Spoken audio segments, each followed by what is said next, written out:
Hi,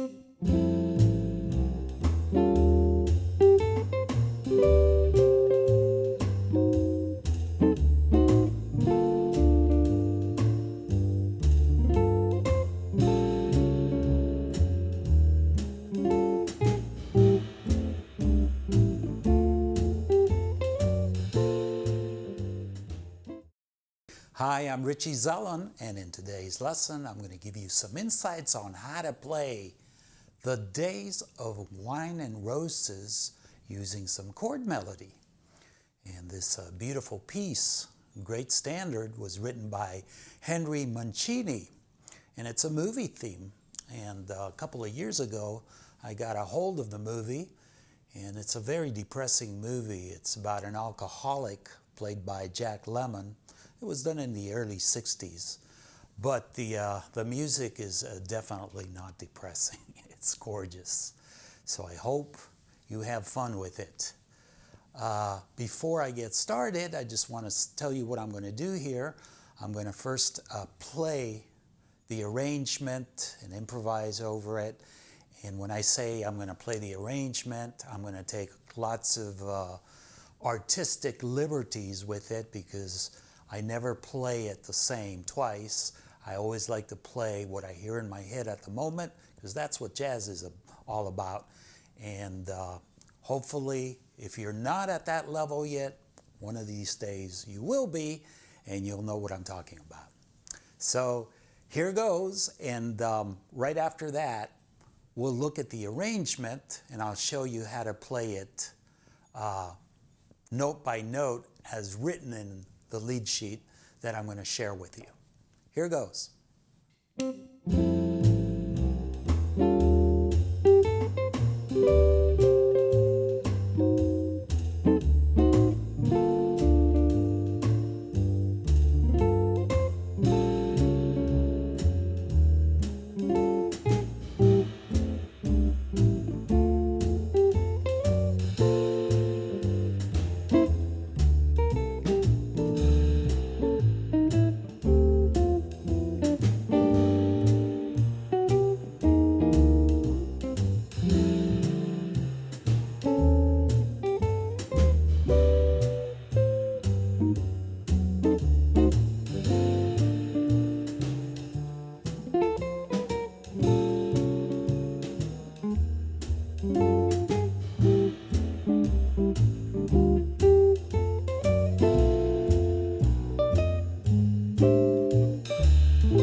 Okay, first of all, you're probably wondering why I have a different guitar than the one you just heard me play with.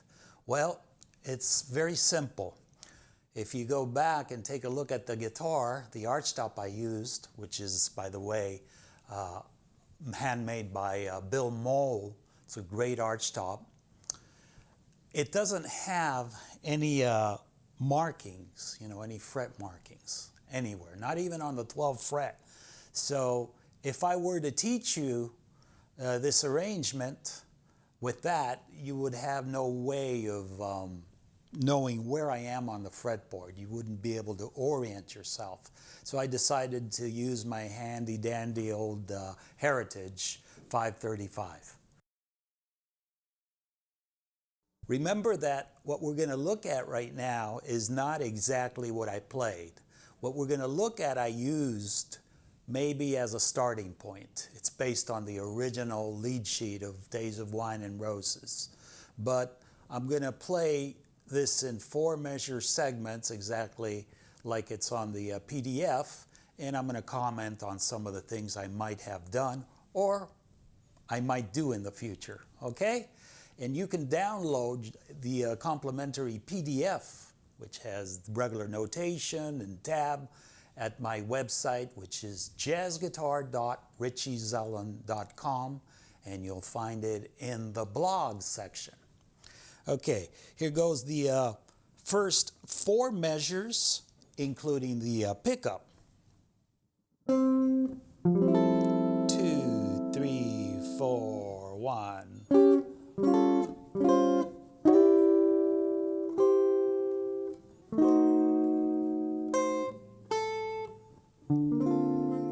Okay, that's the 5th measure there. Resolving the cadence there to that G minor 9. So let's go back and examine this. The first chord, I like to use this voicing a lot, and you'll see me using it in other chord melody standards that I'm teaching here. And I like it because it has that major 2nd in there. Adds some nice tension. It's really an F major 9. And then I go to the 2nd measure here, and it's that E flat 9 sharp 11. Here's the chord.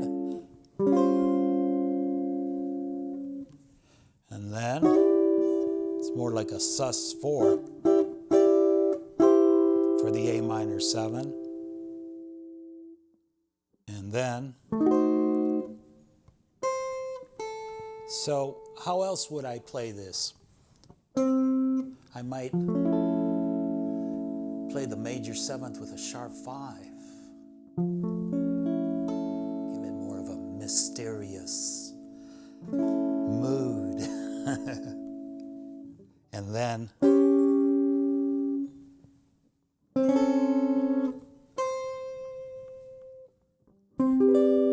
I sometimes do this, which is definitely sus 4.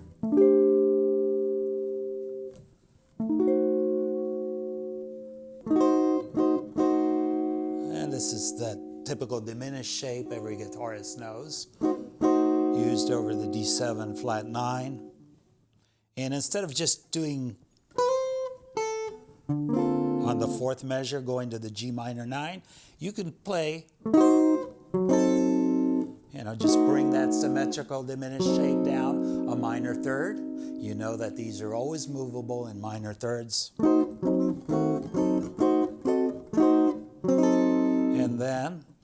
And we're ready to move on to the 5th measure, starting with the G minor 9. And earlier when I resolved it from the 4th measure, you might have seen me play this voicing, which I really like. But what we have written is just a garden variety G minor 9 on the first 4 strings. So, and then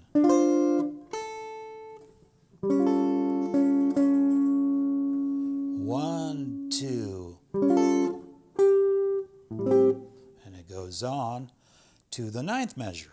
Okay, so like I said, I normally like to play. I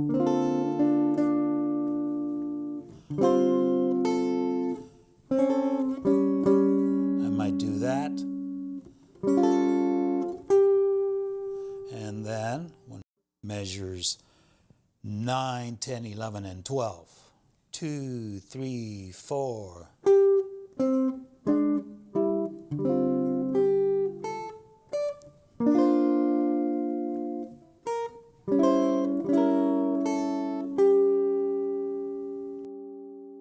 So usually, instead of just going to the first note in the A minor 7, I like to go with a full chord. Maybe even use the open A here.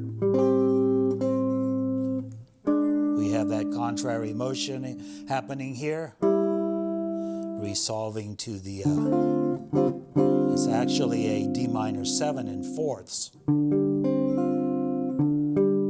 That G is the 11th.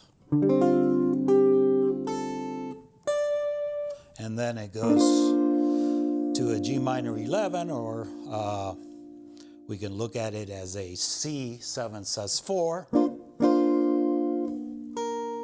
And then it goes to that C7 flat 9.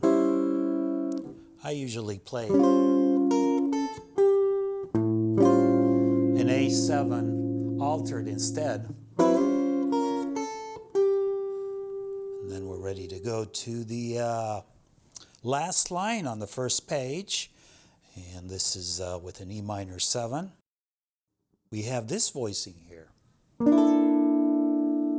It's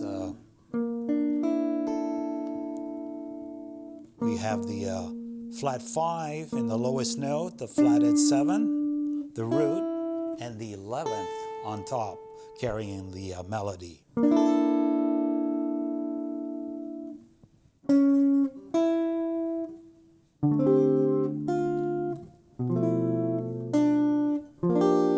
Two, three, four. 2, 3. Goes back to the beginning of the B section. So, yeah, sometimes I'll play this.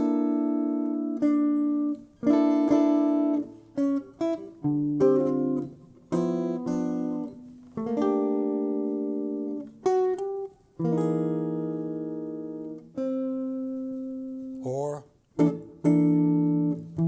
do this.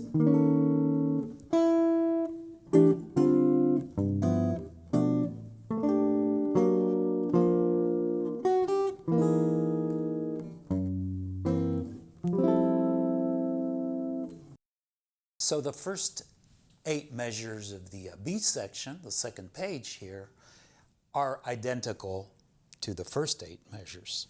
So let's move on to the last 2 lines of the B section, starting with the A minor 7, which is identical to the A minor 7th in the 9th measure, but then it changes. So it goes contrary motion happening again, but now it goes to all the way up here to the B minor 7 flat 5, to a B flat 7 sharp 11, and it goes down to this voicing, and the final 4 measures.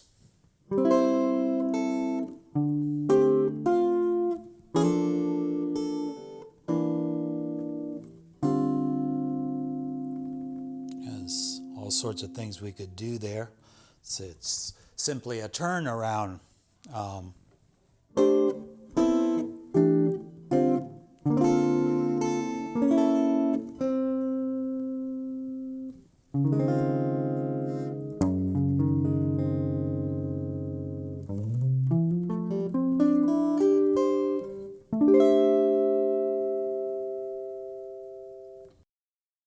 And that's it. Hope you like it. See you next time.